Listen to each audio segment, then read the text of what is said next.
Jesus के परिवार में आप सभी को जय मसीह की। यह वचन उन लोगों के लिए बनाया जाता है जो पढ़ना नहीं जानते, जो प्रभु के वचन पे चलना तो जानते हैं। वो चाहते हैं कि हम चलें, मगर उन्हें सबसे पहले जानना जरूरी होगा कि हम कैसे चलें। उसके लिए हमें वचन का ज्ञान होना चाहिए।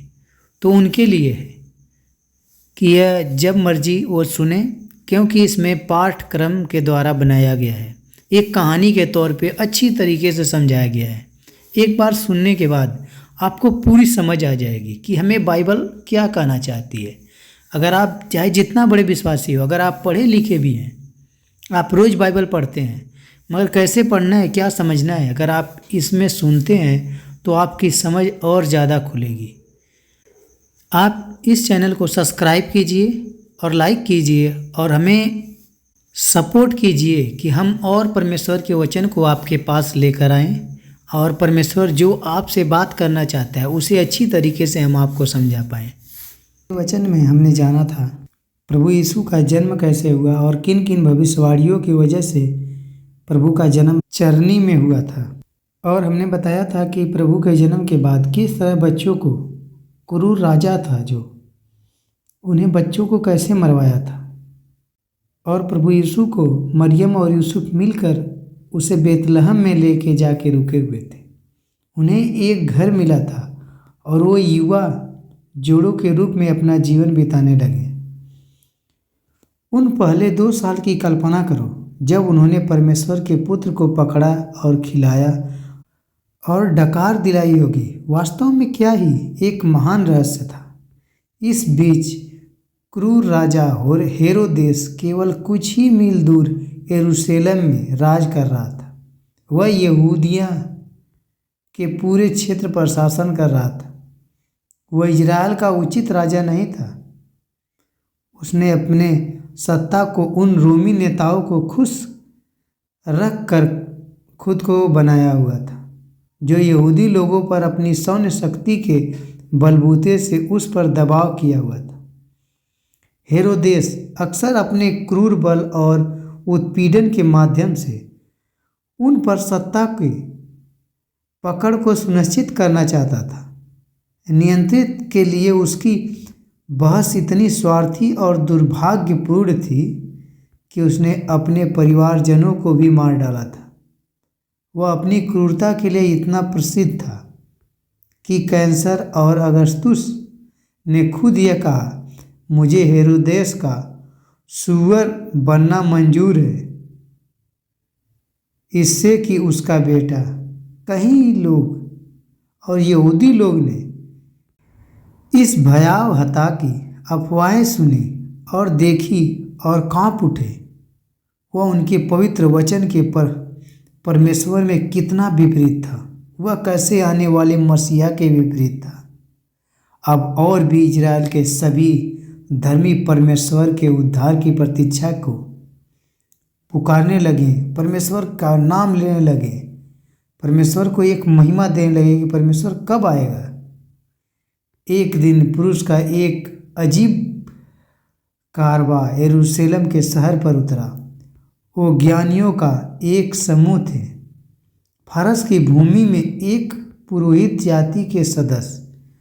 उनके तौर तरीके में बड़प्पन और आलीशान गरिमा थी।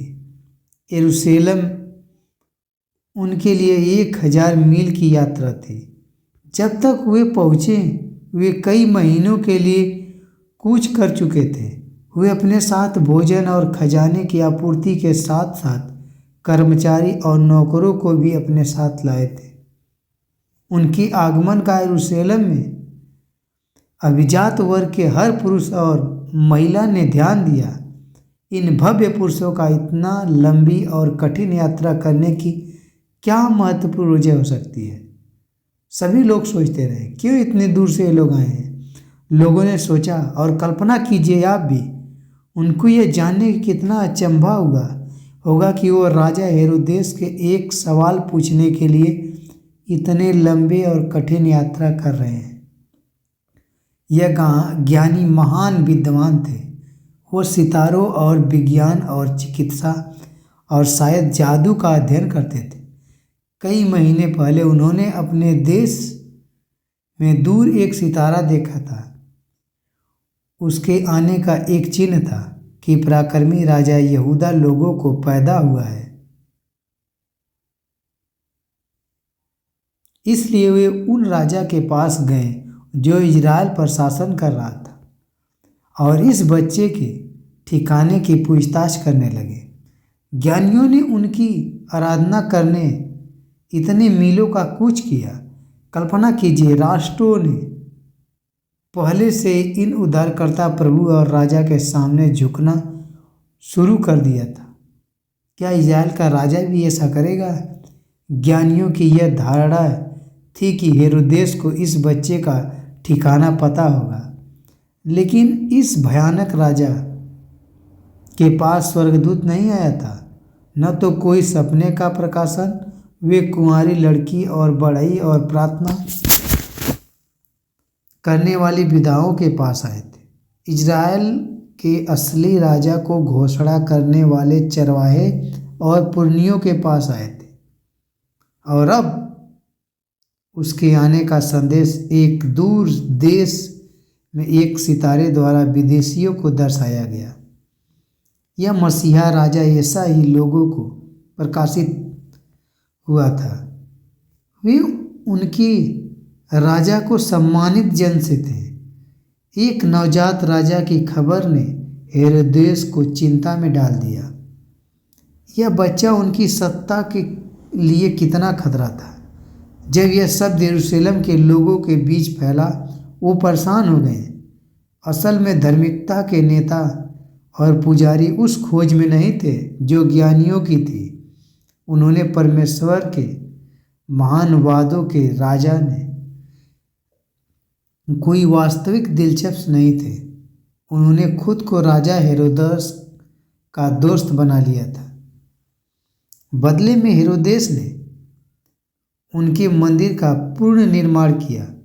उनके निमंत्रण और प्रभाव के पद उनकी तरफदारी पर निर्भर थे, और उन्हें अपना विश्वास इस पर डाला था कि वो जानते थे कि अगर कोई दूसरा राजा हेरोदेस की जगह में आता है तो उसने उनका भी पतन होता। ज्ञानियों का आना इस धार्मिक नेताओं के लिए एक महान जागृति हो सकती थी। यह उनके इंजिल की बड़ी उम्मीद पर उन्हें वापस बुलाने का एक रास्ता हो सकता था। यह उन्हें मसीह के लिए एक महान खोज पर भेज सकता था। क्या वे अपने को परमेश्वर के साथ फिर से संगठित करेंगे? क्या वो सबसे उच्च परमेश्वर के अनुग्रह को खोजेंगे, या वे उनके भ्रष्टाचार और लालच के साथ अपना गठबंधन जारी रखेंगे? हेरोदेस प्रभु के प्रति विश्वास योग्य थोड़ा सा भी नहीं था, लेकिन वो जानता था कि इंजल जो स्वर्गदूत है, एक आने वाले मसीहा के बारे में भविष्यवाणी की गई है, जो राजा के रूप में राज्य करेगा। क्या यही बच्चा वो जन हो सकता था? राजा ने मंदिर के मुख्य याजकों और शिक्षकों को एक साथ बुलाकर जो परमेश्वर की व्यवस्था को जानते थे, उनसे उसने इस मसीह बच्चे को जन्मस्थल के बारे में पूछा। उन्होंने उसे बताया कि वह सिर्फ 6 मील दूर यरूशलेम की दीवारों से यहूदिया के बेतलहम में आएगा।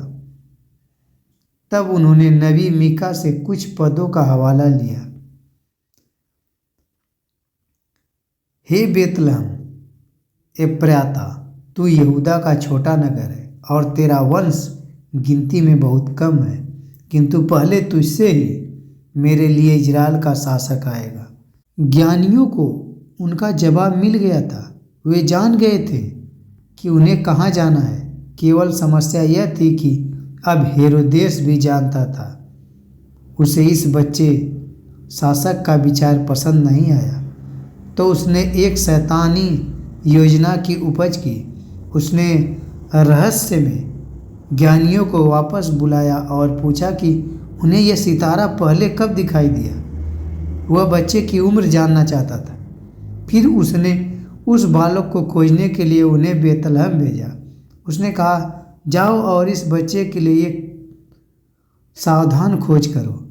जैसा कि आप उसे ढूंढ निकालोगे, मुझे इस बात की खबर देना ताकि मैं भी उसे दंडवत कर सकूं। हेरोदेस कितना कोमल और दयालु लगता होगा, लेकिन उसने अपने दिल में इस मसीहा को नष्ट करने का ठानी थी, जिसके बारे में यह भविष्यवाणी की गई थी कि वह यरूशलेम के दाऊद के सिंहासन पर बैठेगा। क्या उसने वास्तव में यह सोचा कि वो परमेश्वर की भविष्यवाणी को सच होने से रोक सकता है? हेरोदेस एक मूर्ख था, लेकिन वह खतरनाक मूर्ख था। क्या ज्ञानियों को उस बच्चे का पता मिलेगा? क्या वह उस दुष्ट राजा को उसके चौखट तक वह खबर लेकर आएंगे? उस अंधेरी रात की कल्पना कीजिए जब ज्ञानियों ने यरूशलेम के पहाड़ों से नीचे सफ़र किया। जब वह बेतलहम के छोटे शहर के नज़दीक पहुँचे, वो तारा जो उन्हें पूर्व में देखा था फिर से दिखाई पड़ा, उनके आगे मार्गदर्शन करने लगा। वे इस शानदार लौकिक चीज की वापसी और आश्वासन पर आनंदित हुए। परमेश्वर इस बच्चे की ओर संकेत करने के लिए ब्रह्मांड को आदेश दे रहा था। तारा ठीक वहीं ठहरा जहां यीशु रहते थे। जब वे घर में आए और मरियम को बच्चे के साथ देखा तो वे भारी खुशी और भरपूर आनंद से भर गए। वहाँ वे जन था जिसके लिए उन्होंने इतना लंबा कूच किया था। अपने उत्तेजित उत्साह में वे नीचे झुके और उसे प्रणाम किया। तब उन्होंने ऐसे आलीशान खजाने की महान प्रस्तुति की जो ना तो यूसुफ ने या ना तो मरियम ने कभी देखा था। ज्ञानियों ने उन्हें ऐसा उपहार प्रस्तुत किया जो एक शाही बच्चे के लिए उचित है। स्वर्ग के उच्च राजा का पुत्र उन्होंने झिलमिलाता सोना और सबसे कीमती धूप और लोबान बाहर निकाले। वो इस बात से बिल्कुल निश्चित थे कि यही बच्चा वो राजा था जिसकी वह खोज में थे। फिर भी ज्ञानियों ने एक और राजा के बारे में अपना मन बदला जो उन्हें मिला। वे हेरोदेस को नहीं बताया। उन्हें हेरोदेस के विश्वासघाती योजनाओं के बारे में एक सपने में चिताया गया था स्वर्गदूत के द्वारा। उनको सदमे की कल्पना कीजिए जब उन्हें इस बात का एहसास हुआ कि उन्होंने राजा के शत्रु जिसको दंडवत करने वो इतना दूर आए हैं कितना रहस्य खोल दिया। वो जानते थे कि वे यरूशलेम वापस नहीं जा सकते थे, तो उन्होंने एक दूसरा उपाय निकाला।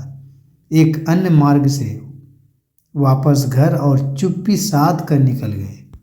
अगले वचन में हम बताएंगे कि प्रभु मिस्र को क्यों चले गए, मरियम क्यों प्रभु यीशु मसीह को मिस्र को लेकर चली गई। आमीन।